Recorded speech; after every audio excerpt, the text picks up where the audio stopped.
کر لیا جانا تھا، لیکن کسی وجہ سے یہ پوسٹ پون ہو گیا ہے۔ تو امریکہ نظر جمائے ہوئے ہے کس پہ؟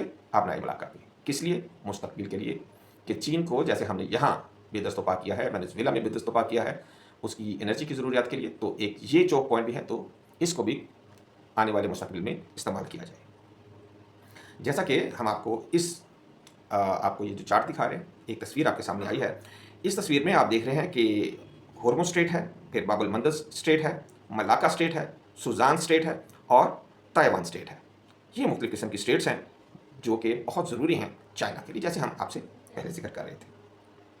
یہاں دوسرے چارٹ میں بھی ہم نے یہی چیزیں آپ کو ایک دوسرے طریقے سے، دوسرے اینگل سے دکھائی ہیں تاکہ آپ ان چیزوں کو زیادہ آسانی سے سمجھ سکیں۔ امریکہ نے چین کو گھیرنے کے لیے جو آبنائے کا ہتھیار استعمال شروع کیا ہے، تو اس کا اصل میں مقصد کیا ہے؟ ناظرین، آپ نے اکثر مختلف لوگوں سے یہ بات سنی ہوگی، ملاقہ ڈائلما۔ آپ جانتے ہیں کہ چین کے پاس ایٹم بم تو ہے، معیشت میں بھی وہ بہت بڑی پاور بن گیا ہے، فوجی صلاحیت بھی ہے، اپنا دفاع بھی اچھی طریقے سے کر سکتا ہے، ریئر ارتھ منرلز اس کے پاس ہیں، نئی ٹیکنالوجی اس کے پاس ہے۔ لیکن سوچیں، اگر ایسا ہو کہ پانی کا ایک گلاس بھی اس کے پاس بغیر اجازت کے نہ آ سکے، یہ سینیریو کیسا لگتا ہے آپ کو؟ ناظرین، ایسا ہونے جا رہا ہے، ایسا کرنے کی کوشش کی جا رہی ہے، مستقبل میں یہ اس پوائنٹ پر پہنچنے کی کوشش کی جا رہی ہے۔ یہ امریکہ ہے، یہ وہ بدماش ہے جو دنیا کا خود ساختہ تھانے دار بنا ہوا ہے۔ امریکہ چین سے براہ راست جنگ تو کر نہیں سکتا، بلکہ یہ اس کے ساتھ ایک ایسی نئی کولڈ وار سٹارٹ کرنا چاہتا ہے کہ جس طرح اس نے پہلے کسی زمانے میں رشیا کو گھٹنے ٹیکنے میں مجبور کیا، تو اسی طرح چین کے ساتھ بھی کیا جائے۔ یہ ایٹمی جنگ نہیں، یہ معاشی جنگ بھی نہیں، یہ ٹیکنالوجی کی جنگ بھی نہیں، یہ آبنائی جنگ ہے، یہ اسٹریٹ جنگ ہے۔ ایک اسٹیٹ تو سیدھا ہوتا ہے، یہ دوسرا اسٹیٹ ہے، یہ اسٹیٹ جنگ ہے یا اسٹیٹ وار ہے۔ سب سے پہلے یہ سمجھ لیں کہ آبنائی ملاقہ، جیسے میں نے آپ سے پہلے ذکر کیا تھا، یہ انڈونیشیا اور ملائیشیا کے درمیان ایک تنگ سی گلی ہے، ایک تنگ سا راستہ ہے جہاں سے چین کا 80% مال تجارت اور تیل گزرتا ہے۔ امریکہ کی پلاننگ یہ ہے کہ کل اگر چین تائیوان پر ہاتھ ڈالتا ہے یا کسی اور طریقے سے امریکہ کے راستے میں رکاوٹ کھڑی کرتا ہے، تو وہ یہاں ہاتھ ڈال کر اس کی ناکہ بندی کرتے ہیں۔ ناظرین، یہ سلسلہ سٹارٹ ہوا تھا وینزویلا سے، مدورو اور اس کی بیگم کو اغوا کر لیا گیا اور امریکہ نے وہاں پہ ایک کٹھ پتلی حکومت بنا دی۔ چین کے تیل کی سپلائی وہاں سے روک دی گئی اور اسی دوران پھر ایران کے ساتھ لڑائی شروع کر دی گئی۔ ایران پر دباؤ اس طرح ڈالا گیا، اس طرح اس پہ حملہ کر کے، اور اس دباؤ کو اس طرح برقرار رکھا گیا کہ تنگ آ کر ایران نے آبنائے ہرمز کو بند کر دیا۔ یہ آبنائے ہرمز کو بند کرنا بظاہر تو ہمیں ایران کے مفاد میں نظر آتا ہے، لیکن فائدہ اس کا اس وقت ٹرمپ ہی اٹھا رہا ہے۔ جیسے ہی ایران نے آبنائے ہرمز کو بند کیا، امریکہ نے باہر سے اس کی ناکہ بندی کر دی۔ خلیج عمان اور بحیرہ عرب میں اس نے اپنے نیول شپس کو کھڑا کیا، اور جو جہاز بھی اب ایران کی طرف جا رہا تھا اس کو انہوں نے باہر روکنا شروع کر دیا، اور جو آبنائے ہرمز سے باہر نکل کر باہر کی دنیا کے ساتھ تجارت کرنا چاہ رہا تھا اس کو انہوں نے آبنائے ہرمز کے کونے پر ہی روک لیا۔ اس سے کیا ہوا کہ ایران کی 100% جو تیل کی پیداوار تھی وہ وہیں کی وہیں رک گئی، باہر جانا بند ہو گئی، اور چین کی ایک اور سپلائی لائن کٹ گئی، کیونکہ آپ کو پتہ ہے کہ یہاں سے 20% کے قریب ایران اپنا چین کا تیل جا رہا تھا۔ ایران اب کتنی دیر اس آئل کو اپنے پاس سٹور کر سکتا ہے؟ آپ جانتے ہیں کہ یہ ایک محدود کوانٹٹی ہوتی ہے جس کو آپ سٹور کر سکتے ہیں۔ کچھ لوگ اسے 10 سے 12 دن کی سٹوریج کیپیسٹی کہہ رہے ہیں، کچھ لوگ اسے یہ بھی کہہ رہے ہیں کہ بھائی یہ تو 2-3 مہینے بھی سے کوئی فرق نہیں پڑتا۔ بھائی 2-3 مہینے ہوں، 10-12 دن ہوں، یا کوئی درمیانہ راستہ ہو، اگر یہ راستہ نہیں کھلتا تو ایران کے لیے یہ بہت بڑا مسئلہ اس لیے بھی بن جائے گا کہ تیل کے وہ کنویں جن کو آپ ایک دفعہ بند کر دیتے ہیں تو بہت زیادہ چانسز یہ ہوتے ہیں کہ دوبارہ آپ ان کو یا تو فل کیپیسٹی میں استعمال نہیں کر سکیں گے، چلا نہیں سکیں گے، یا وہ مکمل ہی بند ہو جائیں گے۔ دونوں صورتوں میں ایران کا بے تحاشا نقصان ہو سکتا ہے، جس کو وہ پھر بعد میں ریکور بھی نہیں کر پائے گا۔ اب ہم آتے ہیں اس کے تازہ منصوبے کی طرف۔ تازہ منصوبہ کیا ہے کہ ایران کو اگر بہت زیادہ پریشرائز کیا گیا تو اس کے پاس ایک منصوبہ یہ بھی ہے کہ یمن کے حوثیوں کے ذریعے، جو حوثی باغی ہیں، ان کے ذریعے باب المندب کو بند کروا دیا جائے۔ مقصد کیا ہے؟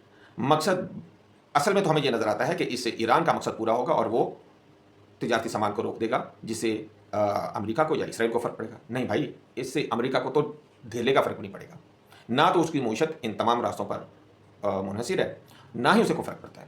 فرق پڑے گا سارے یورپ کو اور خصوصاً چین کو۔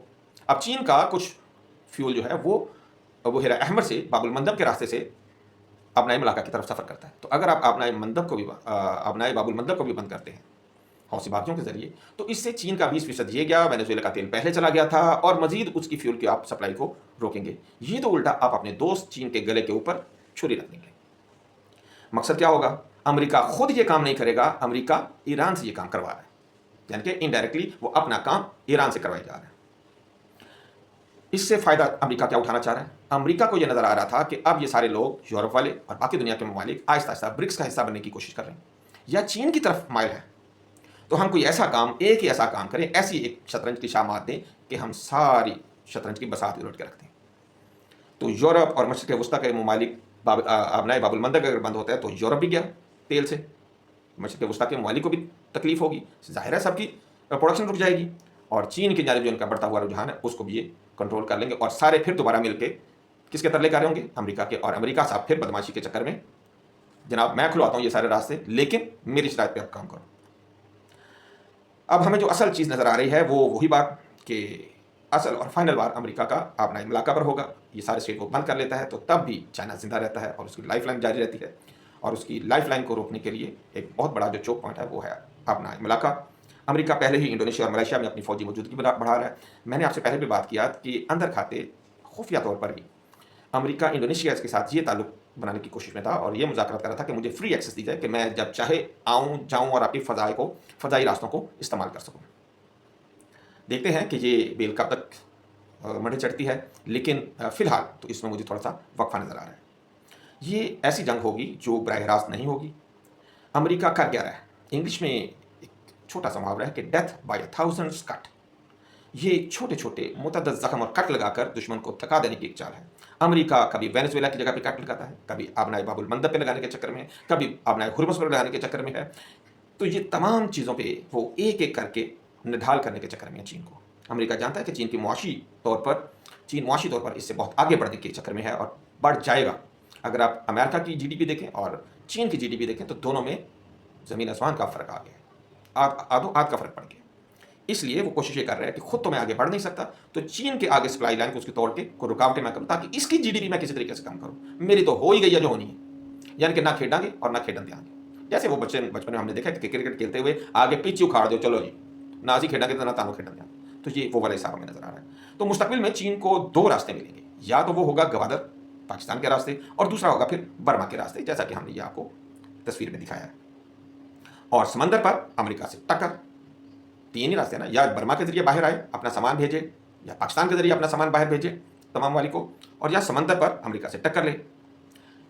آپ کا کیا خیال ہے؟ کیا چین ملاقہ کے جال سے نکل پائے گا؟ کمنٹس میں مجھے ضرور بتائیے گا، اور آپ کو یہ مستقبل کدھر جاتا ہوا نظر آتا ہے؟ نیکسٹ ولاگ تک کے لیے ہمیں اجازت دیجیے گا۔ اللہ حافظ، السلام علیکم ورحمۃ اللہ وبرکاتہ۔